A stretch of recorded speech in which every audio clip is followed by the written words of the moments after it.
और अब कुछ दीगर खबरें। बलूचिस्तान के इलाके मच में सिक्योरिटी फोर्सेज ने हमला नाकाम बना दिया। दहशतगर्दों के हमले में किसी तंसीबात को नुकसान नहीं पहुंचा।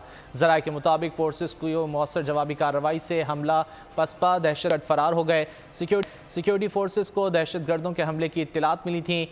सिक्योरिटी फोर्सेज का दहशतगर्दों के खिलाफ सर्च ऑपरेशन जारी है। बोलान के इलाके मच में यके बाद दीगरे 15 रॉकेट फायर हुए थे। पहाड़ों से फायर रॉकेट मच शहर के मुख्तलिफ इलाकों में भी गिरे। रॉकेट गिरने से मुतातिद घरों के शीशे टूट गए और उनको नुकसान पहुंचा। बलूचिस्तान के इलाके मच में सिक्योरिटी फोर्सेज ने हमला नाकाम बना दिया। दहशतगर्दों के हमले में किसी तंसीबात को नुकसान नहीं पहुंचा।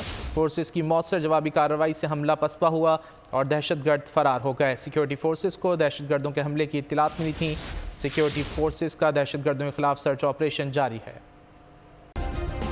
सब्सक्राइब करें और बेल दबाएं ताकि कोई खबर रह न जाए।